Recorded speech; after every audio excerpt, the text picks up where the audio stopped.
Welcome back to Whatever You Need, your sanctuary for intimate, behind-the-scenes moments that somberly and splendidly shape celebrity lives.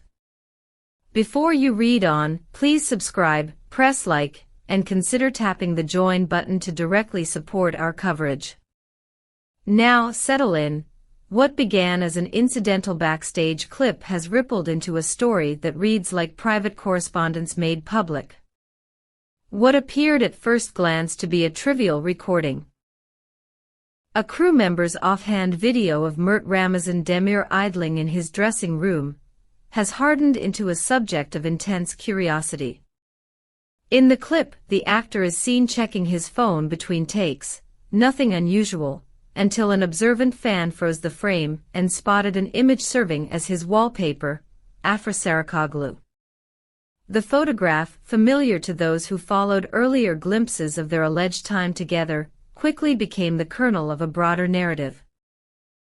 Its presence on Mert's phone was interpreted by many not as an accident, but as a deliberate, private emblem exposed to the public eye by chance. From the moment the discovery became widespread, commentary exploded. The nuances of celebrity closeness are never straightforward, yet in this case the symbolism felt unmistakable. The selection of a lover's image as a constant backdrop to one's daily device is, for many, an intimate act. It is preserved in the palm of the hand. It is viewed more often than any portrait in a gallery. That such a picture was visible in an otherwise casual clip raised immediate questions about the state of a relationship that, publicly, had long been shrouded in ambiguity. A reporter who encountered Mert after the clip circulated pressed him for an answer. Rather than offer a categorical denial or a staged deflection, he replied in measured tones, "Some faces remain with you, even when the world moves on." The meaning of that remark, sparse yet resonant, was instantly parsed and repurposed across social platforms. For many fans, it read like admission. For skeptics, it remained tantalizingly open to interpretation. Afra's own response, brief and elliptical, arrived later that afternoon. Approached near a cafe in Istanbul, she produced a composed smile and said, "Not everything needs an explanation." The succinctness of that reply functioned like a closed door left ajar. Contained, deliberate, and charged. In the arena of celebrity relations, where every utterance is weaponized, such restraint often carries more power than vehemence.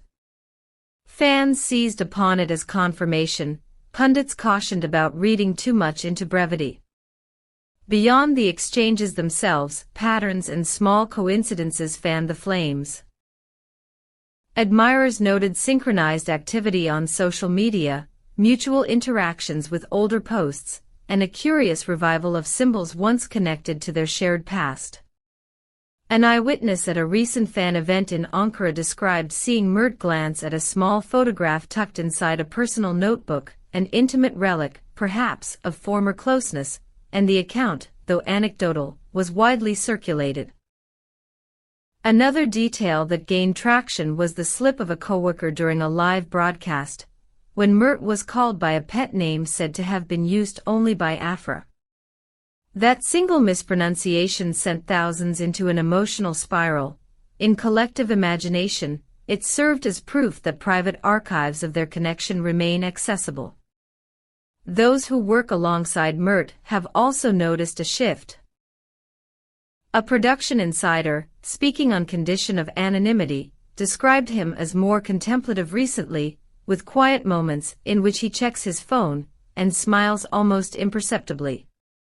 Observers framed this not as scandal but as a humanizing narrative, a man carrying the glow of a memory into the middle of his everyday. In the same vein, loyal admirers combed past interviews for phrases that might retroactively suggest longing, a line Afra once offered. That some people leave traces impossible to erase, resurfaced and was read as if it were a clue. Of course, circumstantial evidence does not equal proof. Representatives from both camps have chosen silence, a retreat that in celebrity circles is as instructive as any statement. Mert's team declined to expand on the wallpaper revelation. Afra's publicists said personal questions were out of scope. In a field where manufactured denials and coordinated statements are common, the decision to remain muted only expanded the story's interpretative space. When no flat denial is issued, narratives blossom. Public reaction, predictably, split into wings of hope and caution.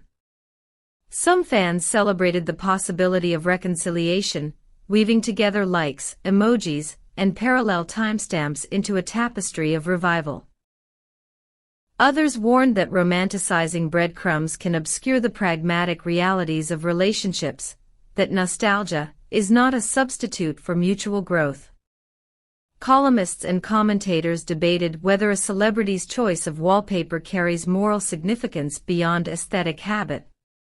Meanwhile, message threads in aficionados' forums turned into amateur case files, cataloging every interaction that could be construed as evidence of communication. Yet beneath analysis and speculation there is an undeniable human pulse. People are moved by the idea of continuity.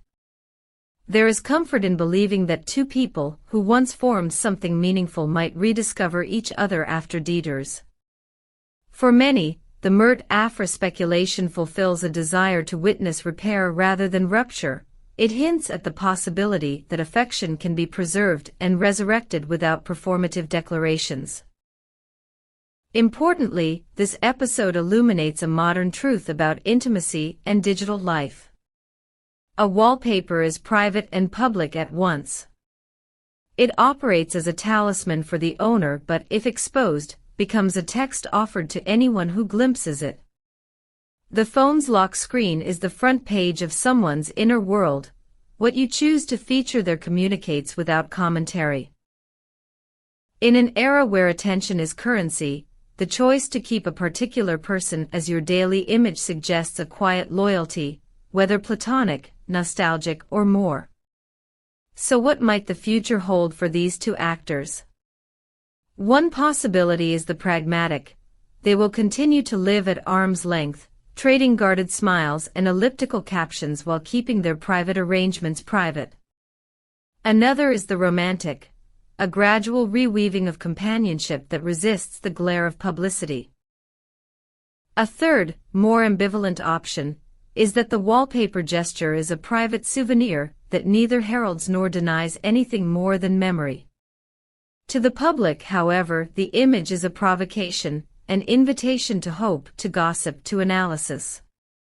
Before we close, we want to hear directly from you, the community that keeps whatever you need alive. Do you read Mert's wallpaper as nostalgia, a silent message, or nothing more than habit? Would you prefer celebrities to speak plainly about such intimate symbols, or is their reticence more respectful? Write your answers in the comments. Your perspectives shape our conversations and help us tell the stories that matter. If this feature resonated with you, please hit like, subscribe, and consider pressing join to support our independent reporting. Your support keeps our work nuanced, thoughtful, and free from sensational shortcuts. In the end, the wallpaper episode is a reminder that love in the digital age is lived in fragments, in images, in nicknames, in small artifacts we tuck into our devices. Whether it announces a reunion or simply preserves what once was, it has reminded millions that some connections endure, not always loudly, but often with a persistence that outlasts statements and headlines. We will keep watching, listening, and reporting with care. Thank you for being part of whatever you need. Stay with us. Turn on notifications so you won't miss any follow-up, and as always, tell us who you want us to cover next. The quietest gestures often hold the most compelling stories.